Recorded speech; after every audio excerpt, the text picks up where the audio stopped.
video demonstrates how to install the clutch saver overhaul kit for the clutch slave cylinder on the Porsche 996 and 997 turbos. It is very important to install the seals in order.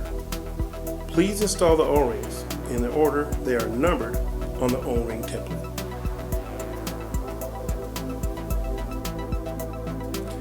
First, install seal number 1 and O-ring number 2. Okay, so I'm going to show you how to take off the snap ring. The best way that I found is just to have it vertical so that you can press down and not try to pull the O-ring up. And it helps you to create a small space, okay, along the edge. And once you have that small space, you can use your screwdriver to lift up. So you get a small space like that. You go in there and you pry up on that snap ring, okay, and that will allow you to take off the washer and the snap ring. So if the piston here doesn't come out immediately, press down on it and it'll pop out. There's a spring behind it. So this is what it looks like. Then you can remove O-ring 1 and O-ring 2. And you'll notice this O-ring is completely flat. This should be sticking out a little bit to seal. And this one, when this one fails, I think this is the one that fails when it leaks up by the front left tire. And when this one fails, it leaks underneath the car.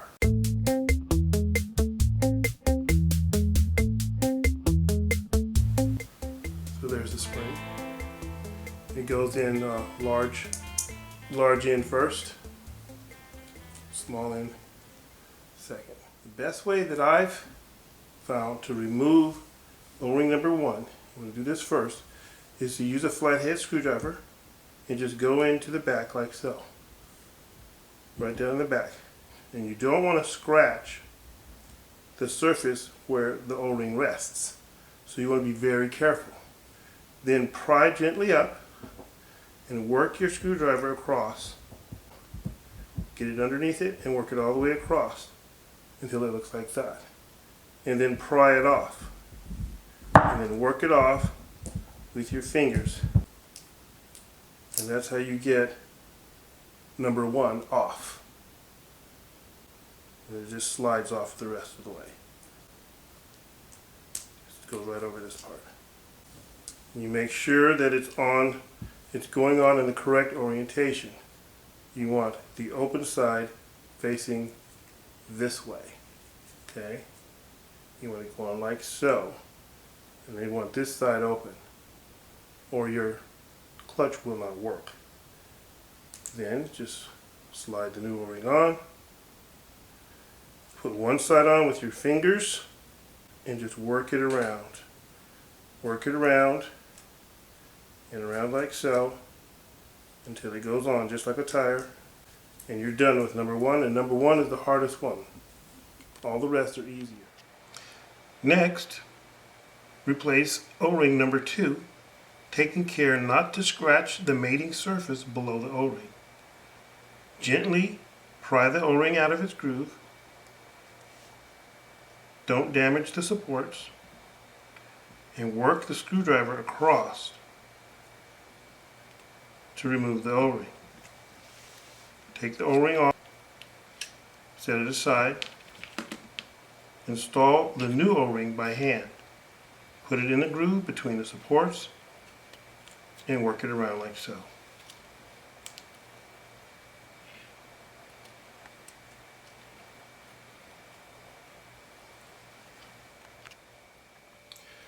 Once seal number 1 and O-ring number 2 are installed on the piston, reinstall the piston and all components before going on to number 3. The first thing that you're going to install is the spring, the piston, the washer, and then the snap ring. There is a guide right here that may have sprung out. To get the guide to go in without difficulty, you may need to roll it to give it some spring so that it stays down into the groove and it's easy for you to install. So now we'll install the spring. Let it hang out a little bit so that you can get your piston aligned in the end of the spring. Then push the spring in with the piston all the way down to the bottom. You may need to push in on the guide to get it past the lip and then force the piston into the housing. It may take some force and some lubrication, but get that to go in and then put in your washer and your clip ring. Install your washer and then your clip ring. Next, we're going to change O-ring number 3. To access O-ring number 3, we need to remove these 2 bolts. So we'll do that now.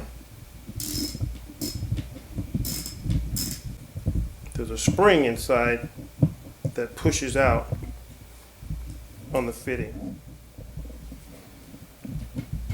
Remove the fitting, and that will give you access to the number 3 O-ring. We'll be changing that next. There's also a cap inside that did not come out with this spring that you want to make sure you get the spring back in. I'll try to dump that out now. There we go. So there's a little cap the spring goes into when you reinstall this fitting. Once you remove the fitting from the housing, remove the number 3 O-ring by sliding the screwdriver gently around until you get underneath it, and then pry it off. Once the old O-ring is removed,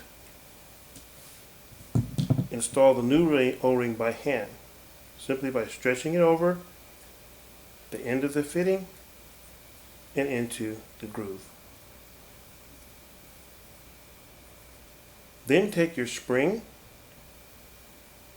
your cap, and the fitting and reinstall.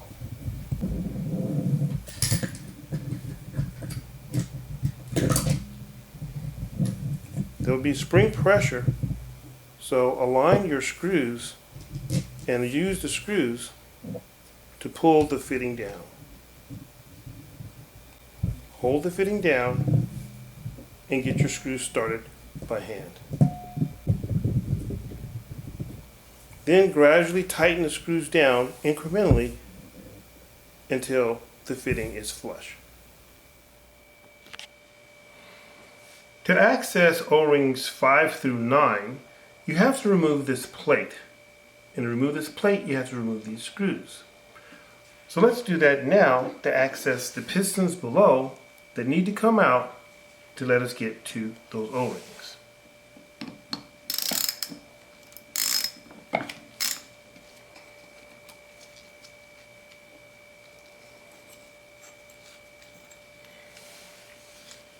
Once the plate is removed, clean the surface of the pistons with alcohol.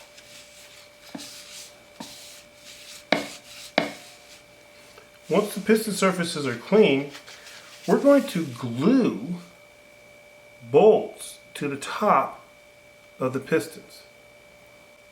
You want to use the size head of a flathead bolt about 3/8 to 1/2 inch. You can use Phillips or you can use Allen. It doesn't matter. Okay? Like this and like this. We use Super Weld. It works great.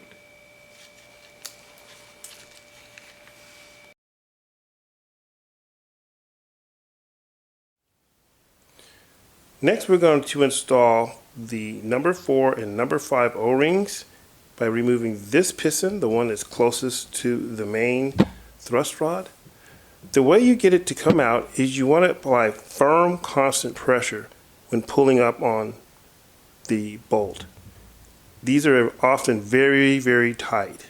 We've already pre-loosened ours, but you want to put firm, constant pressure upwards,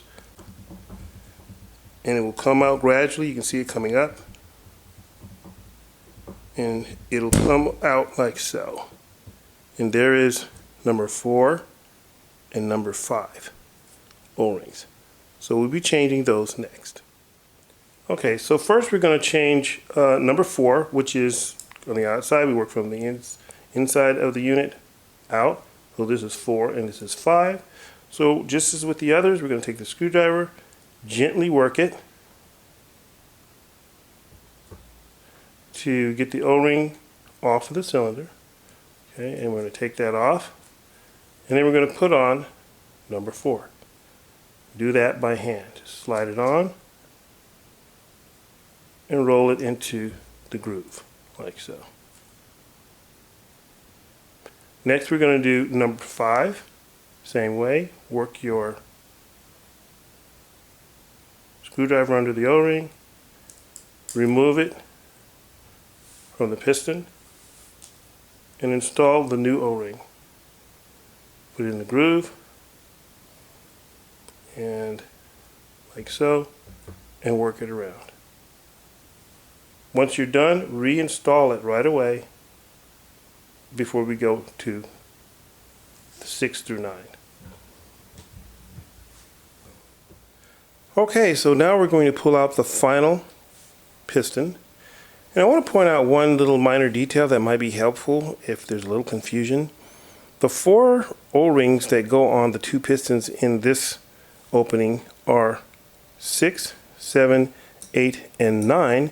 And if you'll notice, size-wise, they're in order incrementally, growing larger. So if you get confused, you can use this, and also, of course, use your O-ring template as a reference for O-ring size. This piston also is difficult to get out. You could also use this technique on the first one, but this one is more difficult. You can take a nut and screw it onto whatever bolt you get, and use that as a handle to help you pull it out, because you want to pull out straight.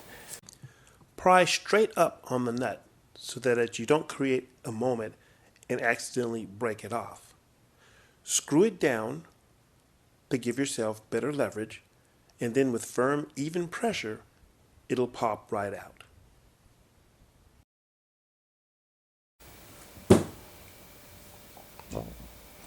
Okay, so this first cylinder has 8 and 9, okay, these two right here.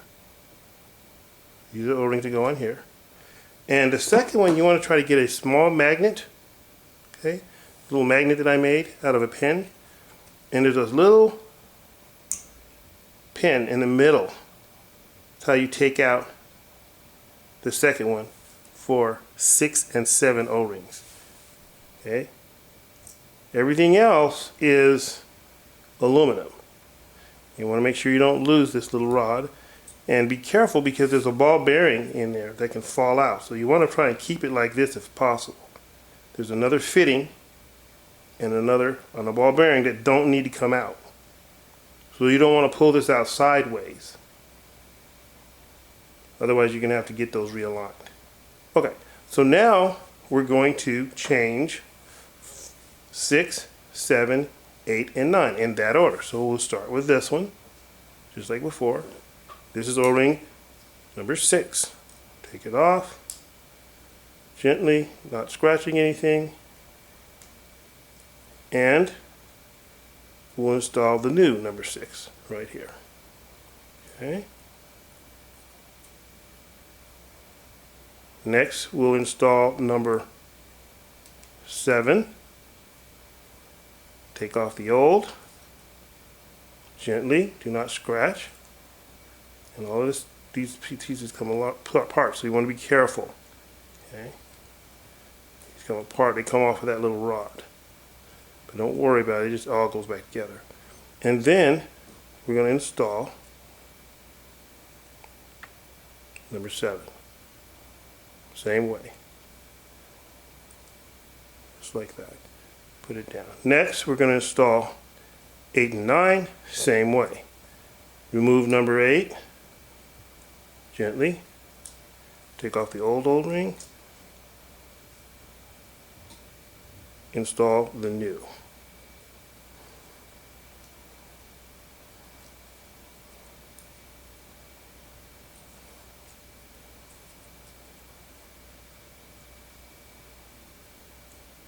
And finally, number 9, take off the old,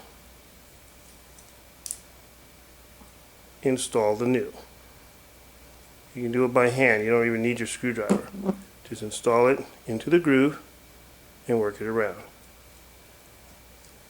Once the O-rings are installed, reinstall your pistons.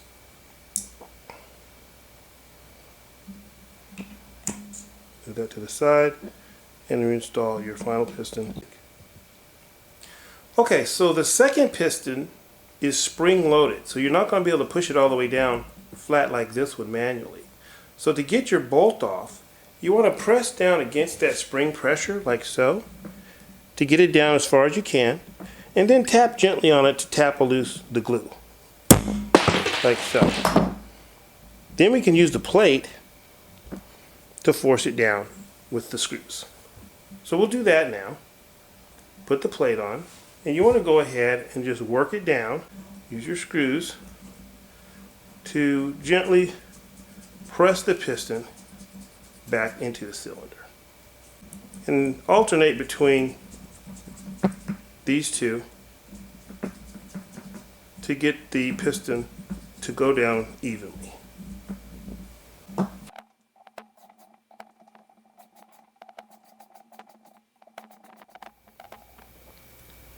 Once the unit is reassembled and you're ready to install it, be sure to check out Part 3 installation video. There will be a card at the end of this video for that. Once you replace your O-rings, you can reinstall your slave cylinder. The Clutch Savers overhaul kit for the Porsche 996 and 997 turbos is available at renfix.com, amazon.com, and eBay. The kit ships worldwide to the USA and internationally. Thank you for watching.